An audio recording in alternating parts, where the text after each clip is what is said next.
à tous, je vais vous faire une vidéo sur l'utilisation je sais plus comment il s'appelle, ah oui, du slider sur la MPC 500. Bon bah on commence tout de suite.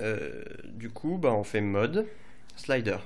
Il faut savoir que les trois effets qui sont là, donc des effets sur la tune, donc sur le pitch, des effets sur le filtre et des effets sur le niveau, ils sont applicables qu'à un pad, donc qu'à un sample et pas à une séquence ou à une track. C'est bien dommage, mais on n'a pas le choix. Donc en premier, on est là, pad. Donc moi il est déjà sélectionné, mais il suffit d'appuyer sur le pad. Il suffit d'appuyer sur le pad pour le sélectionner.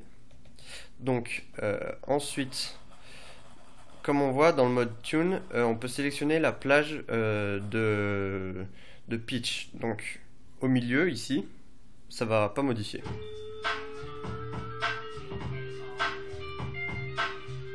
Bon là mon sample il a un filtre, on va enlever. Bon après, il faut savoir que c'est assez sensible. Donc voilà. Là il est au milieu. Ensuite je vais monter le pitch.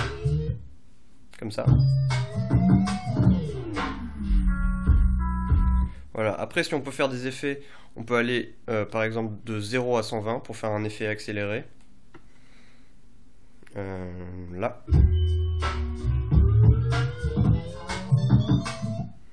Et de 0 à moins 120. Donc c'est un peu long. Pour faire un effet genre arrêt de vinyle.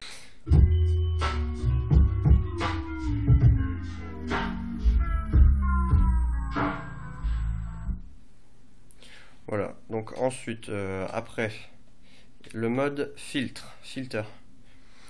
Donc, comme vous avez vu tout à l'heure, il faut faire mode programme, aller dans son sample et y appliquer un filtre, donc l'opace, et il faut obligatoirement c'est conseillé de mettre la fréquence à 50, donc c'est-à-dire au milieu. Pourquoi?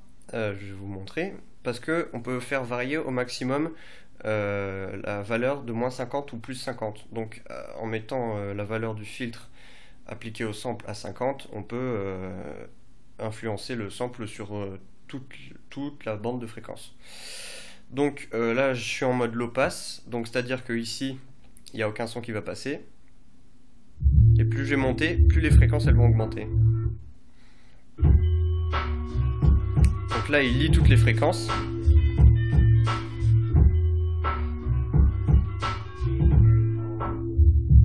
Là il est dans le grave.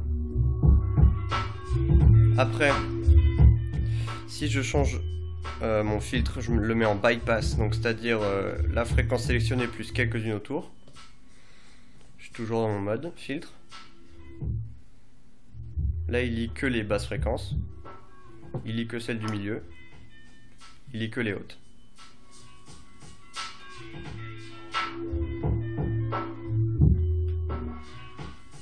Voilà, après ça marche aussi avec le high pass.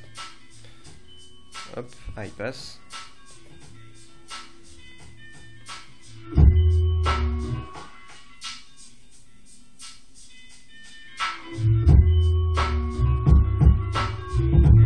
Bon, ensuite le mode level, c'est tout simplement pour faire des variations avec le niveau du son.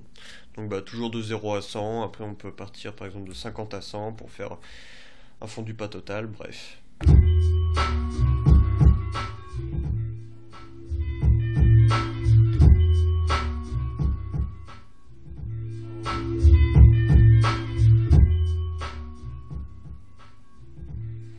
Bon bah voilà, ici je peux vous expliquer la fonction du mode Q-Link.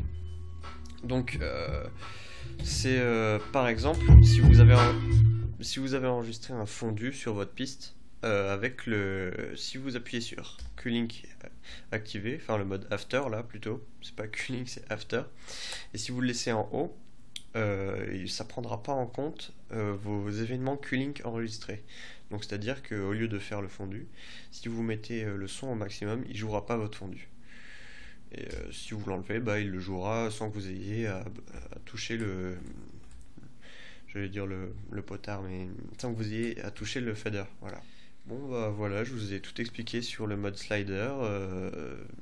Bah abonnez-vous à ma chaîne pour plein d'autres vidéos tuto ou autre chose sur MPC 500 et plein de choses par rapport au beatmaking, bref. Bon bah salut.